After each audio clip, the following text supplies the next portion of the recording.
Selamat pagi teman-teman 11 pemasaran.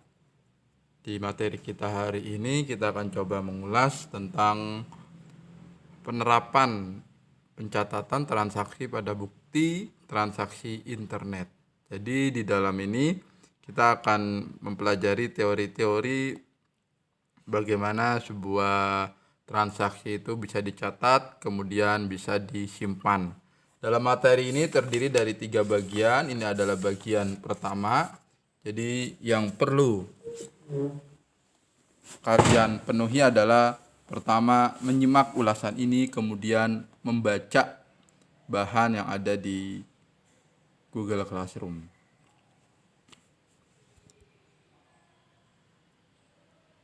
Menerapkan pencatatan transaksi pada bukti transaksi internet.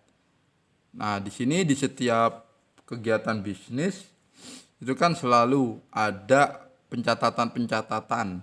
Baik pencatatannya itu karena penerimaan uang atau pencatatannya karena pengeluaran uang. Nah, pencatatan yang karena penerimaan uang ini berarti kan uang masuk, ya. Uang masuk sumbernya dari mana? Dari penjualan.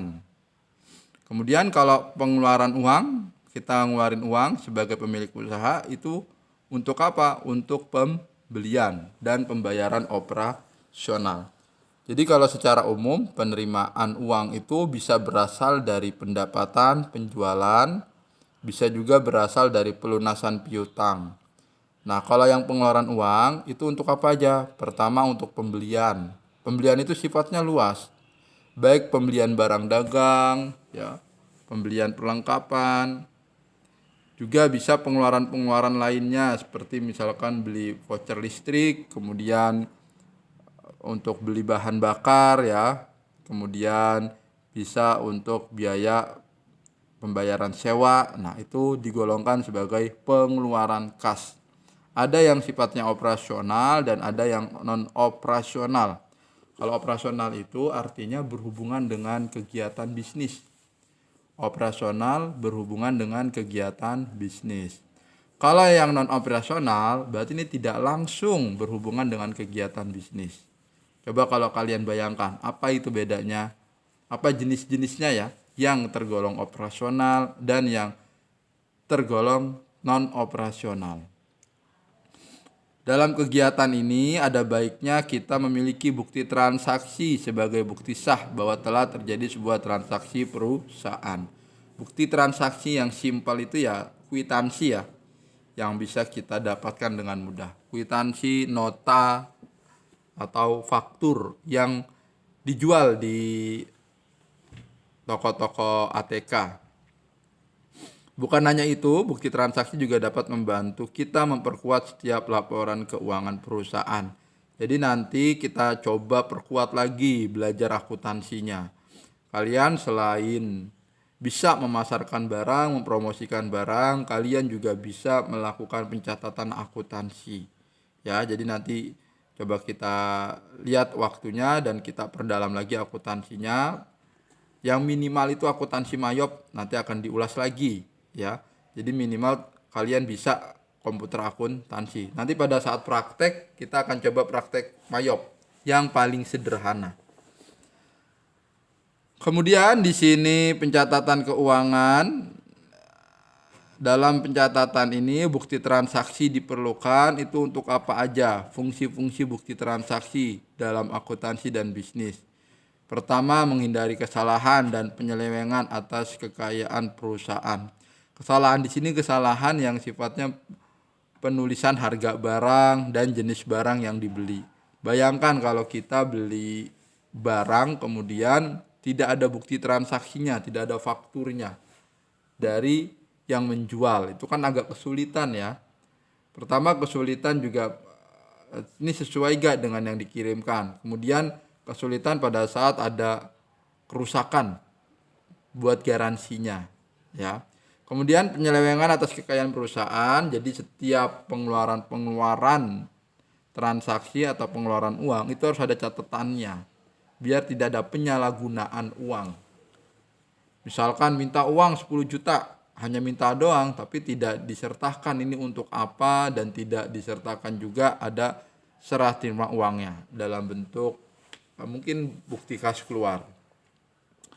Kemudian mengetahui pihak yang bertanggung jawab atas terjadinya transaksi. Nah, setiap kalau kalau kita membeli barang yang di situ ada fakturnya, ada buktinya, di situ kan ada tanda tangan ya. Nah, tanda tangan itu adalah bukti bahwa ada pihak yang bertanggung jawab. Dalam hal ini teller misalkan. Kalau kita ke bank, setoran bank itu kan ada tanda tangan. Tanda tangan kita dan tanda tangan tellernya.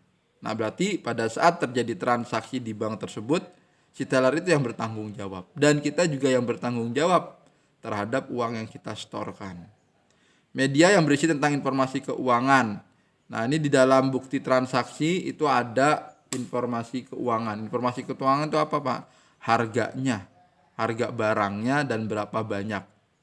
Harga barang dan berapa banyak. Menunjukkan besarnya uang. Dasar dalam pencatatan akuntansi.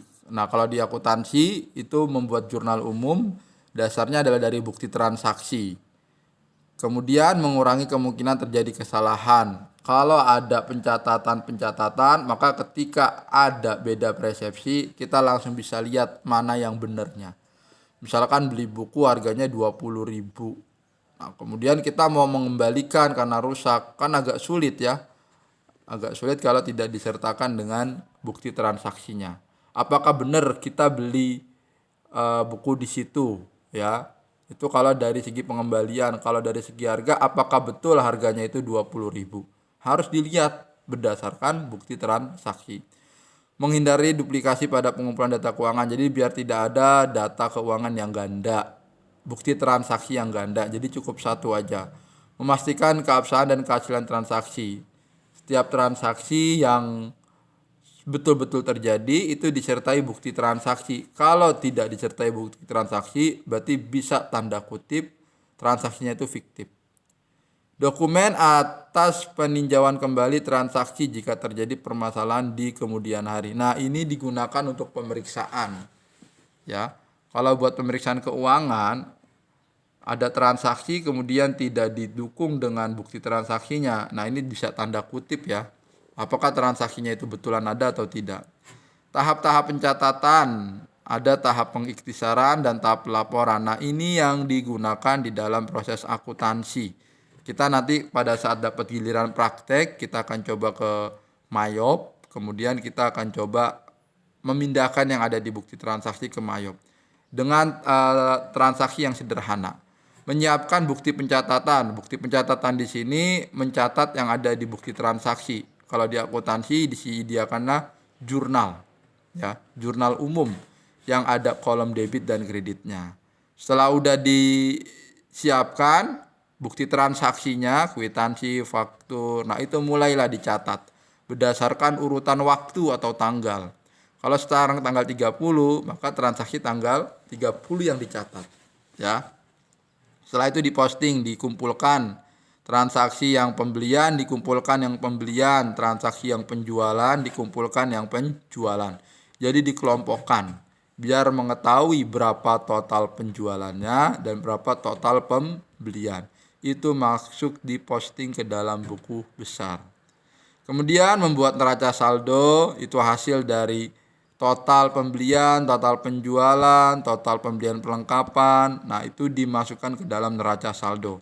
Ini nanti sambil jalan, minimal teman-teman paham satu contoh soal untuk tahap iktisara.